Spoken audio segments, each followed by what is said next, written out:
ஆலய தரிசனம்.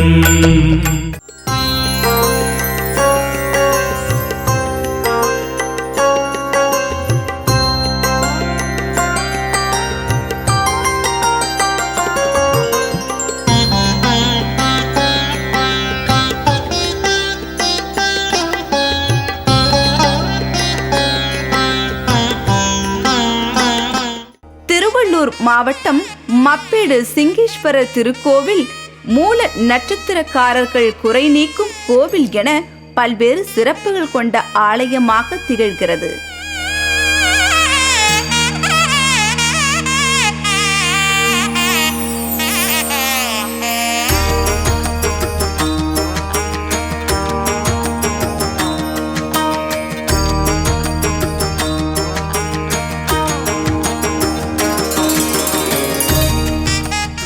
இங்கு அமைந்திருக்கும் சிவலிங்கம் சுமார் 5000 ஆண்டு பழமையான லிங்கமாக கருதப்படுகிறது. இது மோகினி அவதாரம் எடுத்த திருமால் தன்னுருவம் பெற வழிபட்ட தலம்.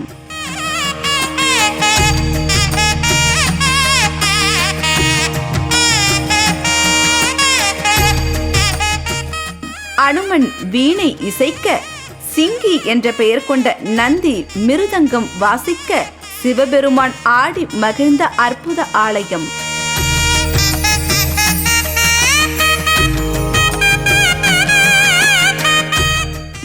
இந்த தலத்தில் அனுமன் வீணை தாங்கி இருக்கும் கோலம் கொண்டு இருக்கிறார்.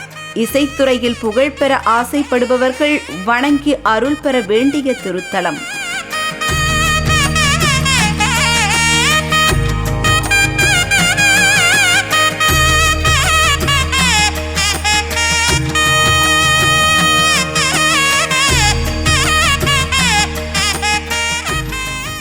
இந்த ஆலயம் மூல நட்சத்திரக்காரர்களின் குறை நீக்கும் கோவில் என சிறப்பு கொண்ட ஆலயமாக திகழ்கிறது.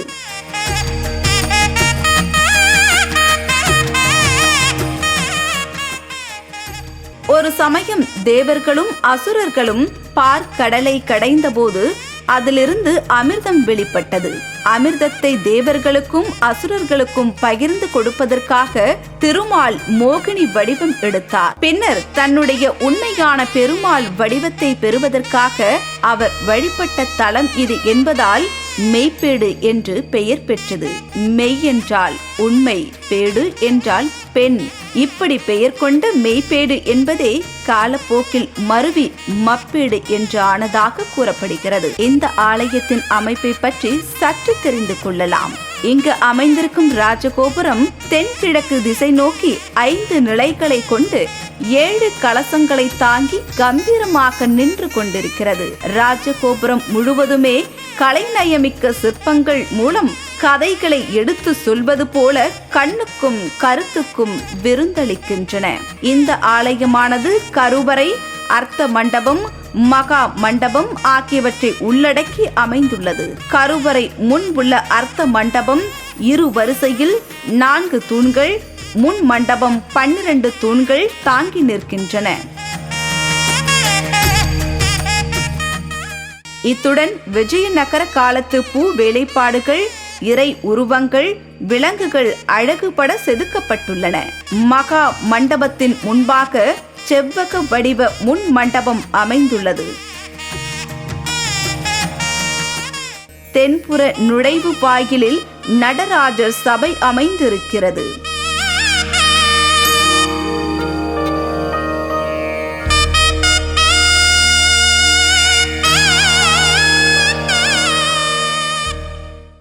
அர்த்த மண்டபத்தின் புறசுவரின் தெற்கே விநாயகர், வடக்கே துர்க்கை ஆகியவர்களின் திருமேனிகள் உள்ளன. கருவறையை சுற்றி தட்சிணாமூர்த்தி, திருமால், பிரம்மா, அதன் அருகே சண்டிகேஸ்வரர் ஆகியோர் வீற்றிருந்து அருள் பாலிக்கின்றனர். ஆலய சுற்றில் இடதுபுறம் விநாயகர், வள்ளி தெய்வானை சமேத முருக பெருமான், ஸ்ரீதேவி பூதேவியுடன் கூடிய ஆதிகேசவ பெருமாள், வீரபாலீஸ்வரர், வீணை ஆஞ்சநேயர், கால பைரவர், சூரியன் ஆகியோரது சந்நிதிகள் அமைந்துள்ளன. சுவாமியின் சந்நிதிக்கு வலதுபுறம் அம்மன் சந்நிதி அமைந்துள்ளது. நறுமணம் மிகுந்த மலருக்கு உரியவள் என்ற பொருளில் ஸ்ரீ புஷ்ப குஜாம்பாள் என்ற திருநாமத்துடன் அன்னை காட்சி தருகின்றாள். இவளே பூமுலை நாயகி என்றும் அழைக்கப்படுகின்றாள். சதுரமான கருவறையில் நின்ற கோலத்தில் கிழக்கு முகமாய் வீற்றிருந்து அருளாசி வழங்குகின்றாள். சுவாமிக்கு அபிஷேகம் செய்வதை போலவே ஆடி மற்றும் தை மாதத்தின் வெள்ளிக்கிழமைகளில் இந்த அன்னைக்கு இந்த கோவிலில் விசேஷ பூஜை அலங்காரம் செய்வது சிறப்பு.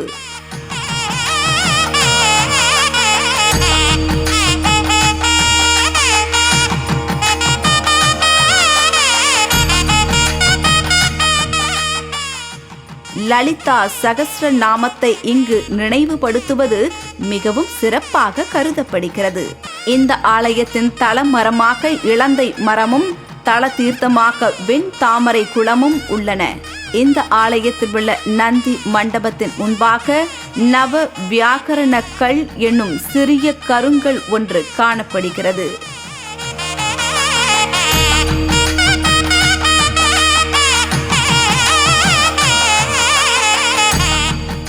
தீராத மூட்டுவலி உள்ளவர்கள் மருத்துவம் பார்ப்பதோடு நில்லாமல் இந்த கல்லின் மீது நம்பிக்கையோடு ஏறி நின்று நந்தியையும் இறைவனையும் மனமுருகி வேண்டிக் கொண்டால் வலியின் தாக்கம் படிப்படியாக குறையும் என்கிறார்கள்.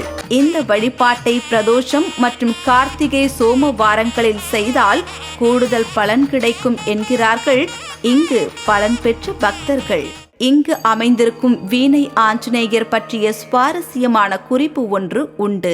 சிவபெருமான் திருநடனம் புரிந்த இந்த ஆலயத்தில் ஈசனின் நடனத்திற்கு ஆஞ்சநேயர் வீணை வாசித்ததாக கூறப்படுகிறது. வீரபாலீஸ்வரர் சந்நிதியின் எதிரில் நின்று ஆஞ்சநேயர் வீணையை இசைத்து சிவபெருமானின் அருளை பெற்றதாக தல புராணம் தெரிவிக்கிறது. இங்கு ஒவ்வொரு நாளும் மாலையில் ஸ்ரீ ஹனுமன் தோன்றுகிறார். அமிர்த வர்ஷினி ராகத்தில் பாடுகிறார். ஸ்ரீ ஹனுமன் இங்கு இருப்பதால் இது மூல நட்சத்திரத்தின் பரிகார ஸ்தலமாகும்.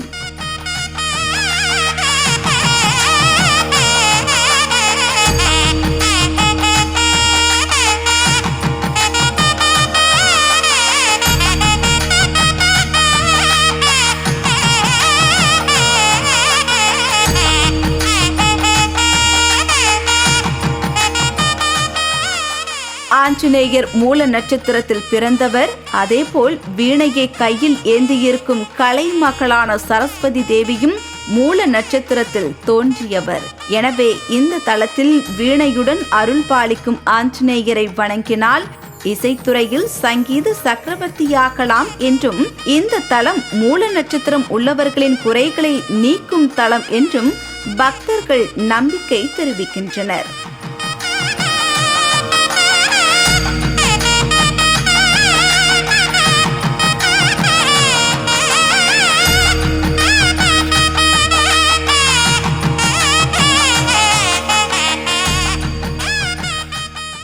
இந்த ஆலயத்தின் தல புராணம் பற்றி பார்க்கலாம்.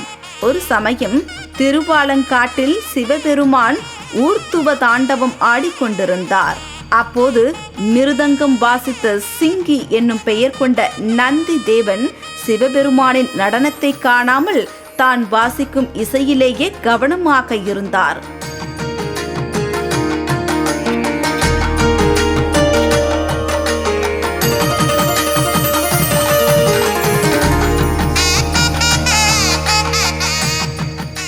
எம்பெருமானார் ஆடிய நடனத்தை காண முடியவில்லையே என்று எண்ணி அவர் வருந்திய போது அன்றிரவு அவர் கனவில் இறைவன் தோன்றி மெய்ப்பேடு திருத்தலத்தில் உள்ள சிவலிங்கத்தை வழிபட்டால் மீண்டும் எனது காட்சியை காணலாம் என்றார். அதன்படி மெய்ப்பேடு சென்ற சிங்கிக்கு சிவபெருமான் நடனமாடி காட்சி தந்தார்.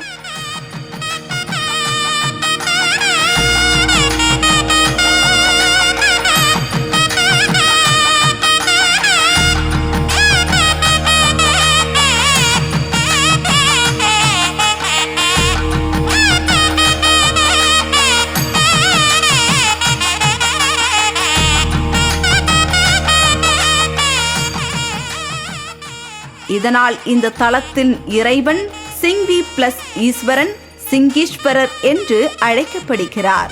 இந்த கோவிலில் மற்ற சிவாலயங்களில் நடைபெறும் அனைத்து விசேஷங்களும் சிறப்பாக நடத்தப்படுகின்றன.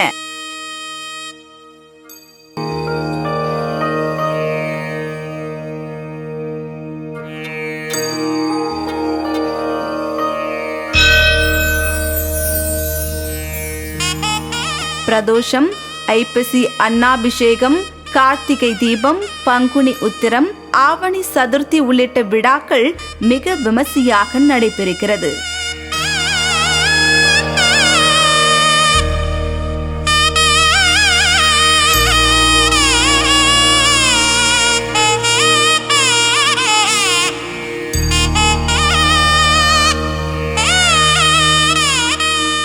இது மிகவும் தொன்மை வாய்ந்த திருக்கோவில். விஸ்வநாதன் நாயக்கர் ஆட்சியில் அமைச்சராக புகழ்பெற்று விளங்கியவர் அரியநாத முதலியர். இவர் திருமலை நாயக்கரிடம் அலுவலராக இருந்த காலத்தியப்ப முதலியரின் மகன் ஆவார்.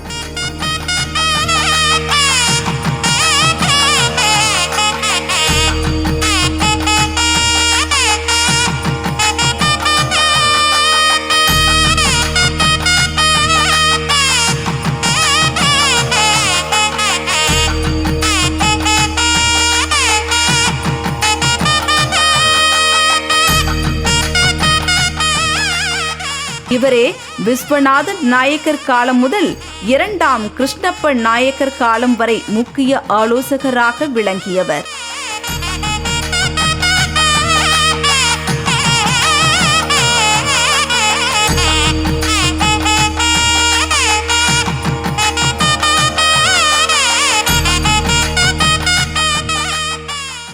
இந்த ஆலயத்தின் 5 நிலை ராஜகோபுரம், மதிர் சுவர், கல் மண்டபம், வசந்த மண்டபம் முதலானவற்றை அரியநாத முதலியாரே கட்டியதாக கூறப்படுகிறது. கிருஷ்ணப்ப நாயக்கர் காலத்தில் இந்த பகுதி முதலியார் சமூகத்தினர் பாண்டிய நாட்டிற்கு குடியேற்றப்பட்டனர். சோழவந்தான், திருநெல்வேலி முதலிய பகுதிகளில் இவர்கள் குடியேறினர்.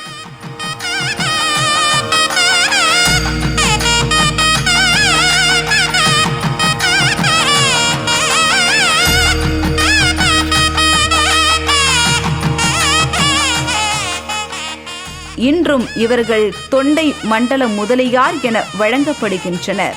முந்தைய காலத்து தொண்டை நாடு 24 கோட்டங்களையும் 79 நாடுகளையும் கொண்டு விளங்கியதை தொண்டை மண்டல சதகம் குறிப்பிடுகிறது. செங்காடு கோட்டத்தில் செங்காடு நாட்டில் அமைந்த ஊராக மப்பேடு விளங்குகிறது.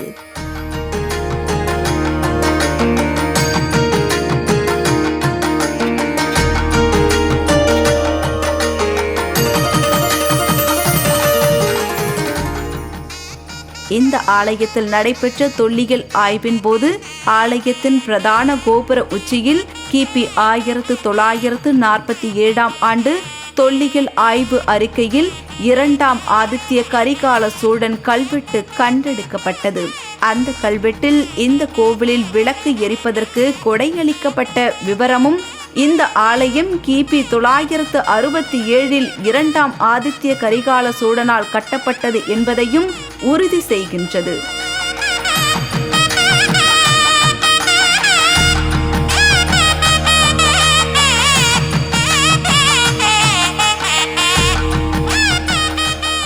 இந்த ஆலயம் தினமும் காலை 6 மணி முதல் 9 மணி வரையிலும், மாலை 5:30 மணி முதல் இரவு 7 மணி வரையிலும் பக்தர்கள் தரிசனம் செய்வதற்காக திறந்து வைக்கப்பட்டிருக்கும்.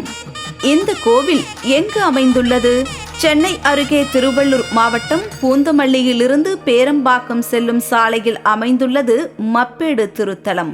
பூந்தமல்லியிலிருந்து 26 கிலோமீட்டர் தொலைவிலும், காஞ்சிபுரத்திலிருந்து 41 கிலோமீட்டர் தூரத்திலும், ஸ்ரீபெரும்புதூரில் இருந்து 12 கிலோமீட்டர் தொலைவிலும், சென்னையிலிருந்து 38 கிலோமீட்டர் தூரத்திலும் இந்த திருத்தலம் இருக்கிறது. தேங்க்ஸ் ஃபார் வாட்சிங் கடவுள் டிவி. இது போன்ற ஆன்மீக வீடியோக்களை தொடர்ந்து பார்க்க கடவுள் டிவி யூடியூப் சேனலை சப்ஸ்கிரைப் பண்ணுங்க. நோட்டிபிகேஷன்களுக்கு பெல் ஐகானை பிரஸ் பண்ணுங்க. லைக் பண்ணுங்க, ஷேர் பண்ணுங்க.